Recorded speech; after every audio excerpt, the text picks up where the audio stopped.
Easy, easy. And that's for blowing my cover in Tehran, Clive. I can't believe I agreed to this. You simply need to get Shuri's Komoyo beads within 2 meters of the laptop for 60 seconds, Everett. We'll handle the rest. The team's been working to crack the thumb drive overnight. Oh, good. Just about there.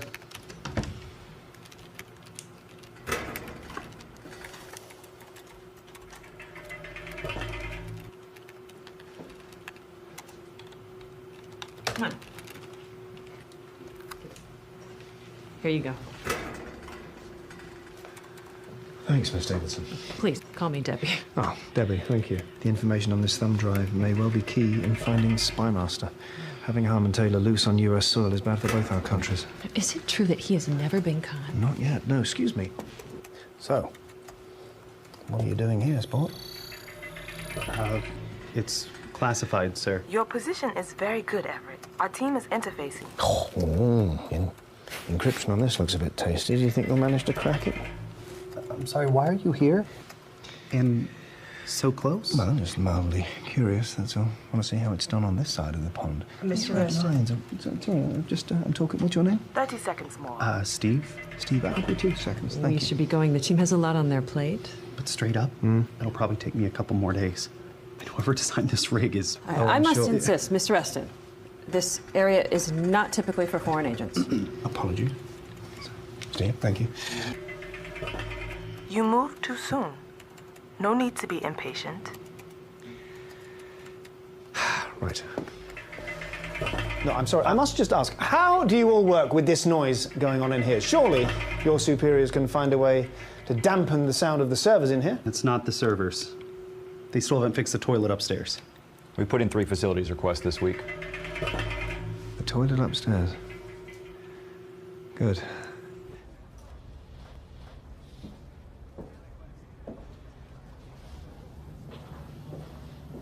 The Komoya beads will transmit through concrete, right? Of course. Well, apologies for this.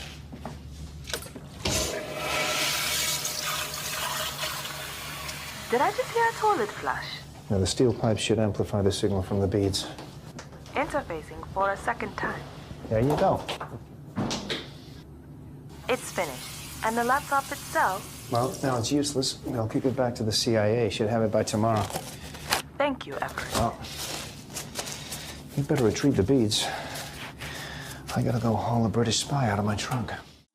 Welcome back, everyone. It's Charlie. Marvel released a bunch of Black Panther Wakanda Forever deleted scenes. There's a whole bunch of Easter eggs and references here, so we'll break it all down. If you're brand new to the channel, be sure to subscribe to get all the videos. Because Ant-Man and the Wasp: Quantumania is coming out so soon, we're doing a giveaway for IMAX tickets. All you have to do to enter is be a subscriber and post your favorite moment from Wakanda Forever on the video. Careful for spoilers from the movie if you haven't seen it yet, but in this scene, Everett Ross is pulling a Sherlock doing some detective work. They did say it was inspired a little bit by his series Sherlock. Infiltrating the NSA to use Shuri's Komoyo beads, which he stole from the crime scene earlier, so they can hack the NSA's systems and Riri Williams' laptop and get all the information that they had on Namor City, Talocan, the MCU version of Atlantis, basically, and so they can wipe Riri Williams' laptop and prevent anyone from stealing her designs and tech from it. Hoping that the NSA would then give the laptop back to the CIA because it was worthless, where Everett Ross could yoink it back for them properly because he currently worked for the CIA, at least until the end of the movie when Val had him arrested. One of the other big surprises of the movie, too, is that within the CIA, they also revealed that Val had been his ex-wife. But the idea is that since the events of Falcon and Winter Soldier, she'd become much more powerful within the CIA, within the government just in general. We'll get to that in a second, because that's part of like a bigger play. Like, she was always part of the film that they wrote in. It wasn't like some cameo they added at the last minute. It's meant to set up a bunch of stuff that's happening throughout the rest of Marvel Phase 5. It'll also tie in a little bit with what's happening during the Secret Invasion series and the Evil Scrolls. The reason the NSA had Riri Williams' laptop was because of their fight and escape earlier in the movie. The authorities had raided her workshop and just taken everything into custody. At this point, Shuri'd already been taken by Atuma and Namorita to Talocan to meet with Namor, and Everett Ross was able to yoink her Komoyo beads from the crime scene, even though Val revealed that she knew the whole time and was just kind of tailing him to find out more information. The beads, I had them bugged before you ever even got there. Every conversation you've had, may she rest in peace. But it's good. Well, for us. Because at the point that Shuri is taken, the Wakandans didn't have any information on Talokan or Namor. They didn't really know anything about them. There were some loose legends and some rumors, but that was about it, even though the Wakandans are meant to be very advanced. So they were just trying to get as much information on them before they sent Nakia on the rescue mission. They said the whole Everett Ross scene here is meant to be an homage to Martin Freeman and Benedict Cumberbatch Sherlock characters. If you didn't watch that series, I did videos for all the episodes years ago. It was great. You can still find those videos by just typing in Emergency Awesome Sherlock in the search bar. Before he became Marvel's Doctor Strange, Benedict Cumberbatch was mostly known as Sherlock. That was the thing that really blew him up in pop culture. Same thing with Martin Freeman. He played a version of Watson on that. Bit of trouble too, I bet. Of course, yes. Enough for a lifetime, far too much. Want to see some more? Oh, God, yes. The thing is, they've never actually had a scene together. Like, Doctor Strange has never had a reason to have a scene with Everett Ross, so they've never had a reunion in the MCU yet. Not really expecting that soon, like Avengers 5 or Avengers 6 Secret Wars. Don't really expect too much Everett Ross going on in those. And in the scene while he's trying to infiltrate the NSA, he's pretending to be a character called Clive Reston, like that's the fake name he's using, but that's an actual Marvel character inside the comics. That's the foreign agent that he knocked out at the beginning of the clip, like he knocked out the Clive Reston character and stuck him in his trunk. He was originally written to be James Bond's son within the Marvel Universe. But because of licensing issues when he was introduced, like many years ago, they couldn't use the James Bond name outright. But that's why in this scene, he's using his British accent, pretending to be a foreign agent from the UK, because in the MCU, like in the real context, Everett Ross is supposed to be from the United States, even though Martin Freeman in real life is British. Also, when he talks to the other female NSA agent about trying to capture Spy Master in Harmon Taylor, those are two different old-school Iron Man characters from the 60s and 70s. They're relatively minor characters. The reason they blurred the laptop out is because of a weird licensing issue, if you can believe it. I know it makes it seem like there's some cool secret behind Riri Williams' Ironheart laptop here. It does have some Iron Man-inspired designs on it, but they didn't blur it because it was hiding some huge Iron Man secret that spoils the plot of the Ironheart series, which is happening later this year. They actually blurred it because it's got stickers and designs, logos from other brands and music artists that Disney and Marvel didn't have the rights to. And when they do stuff like that, they put popular logos of other companies or brands that they don't have the rights to in their movies and shows. They either have to pay the other brands to use it, or more likely, they just go through a bunch of paperwork and trouble with the legal departments of both companies. It's a huge nightmare. So it's a big hassle, and you don't really earn extra money because of it or anything like that. And because they deleted this scene, it wasn't in the actual movie, they didn't need to go through all the legwork of getting all that paperwork done, but because they wanted to release the footage as a deleted scene, their only two options are to do the mountain of paperwork after the fact, or they just blur this in the scene, which is a vastly quicker, cheaper, easier option. You've probably seen that in other TV shows and movies where like someone will do an interview, but they'll blur the t-shirt out. It's because of the logo. It's all because of a licensing or rights issue.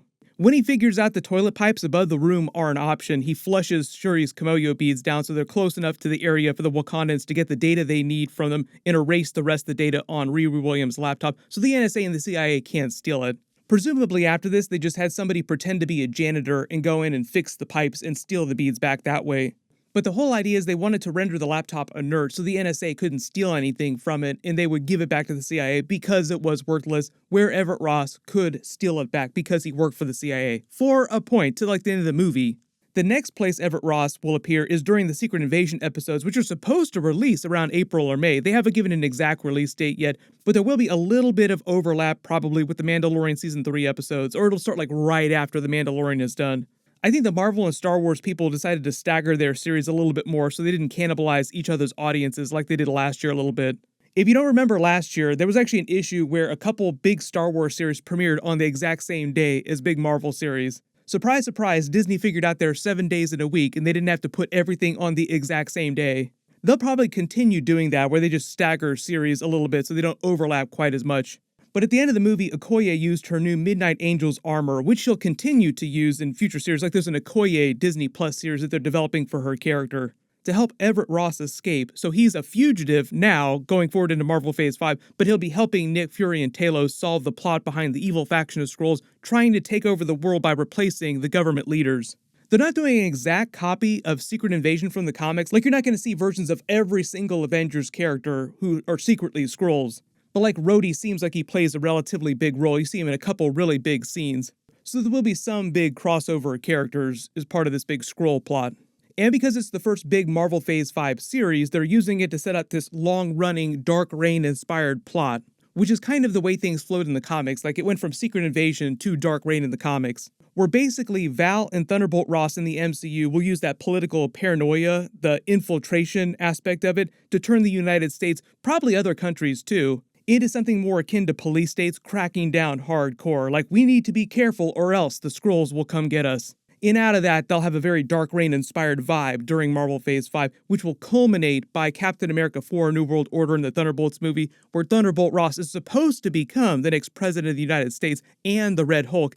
And right now, Val is already the director of the CIA, so it's like riding that wave of popularity they get from getting rid of the Skrulls by taking credit for it and use that power to do all kinds of crazy stuff. I've already done a couple videos about the Thunderbolts movie too, because Val is supposed to be continuing the Weapons Plus program with Thunderbolt Ross's help. They recast Harrison Ford as Thunderbolt Ross. He's played presidents before, so it's not a big stretch for him. And she'll use the Weapons Plus program to create the Sentry, who did come from the Weapons Plus program in the comics. It was kind of an offshoot, but it was the same basic principle. And tasked the Thunderbolts with cleaning up her mess when the Sentry starts to go crazy. Because of the way he got his powers, he developed the Void personality, and the Void starts to take over, and he starts hearing quote-unquote voices in his head. So it'll be like having Homelander running rampant. But if you spotted any other Easter eggs or references in this deleted scene that I didn't talk about in the video, just write them below in the comments. And because Ant-Man and the Wasp: Quantumania is coming out really soon, my review should post in the next couple of weeks, as soon as they let us do that. Everyone click here for my new video on the DC trailer that they dropped for the new Superman movie, the new Batman movie, like all the new rebooted DC movies. And click here for my brand new Ant-Man and the Wasp: Quantumania trailer video and Easter eggs. Thank you so much for watching. Everyone stay safe, and I'll see you guys in the next one.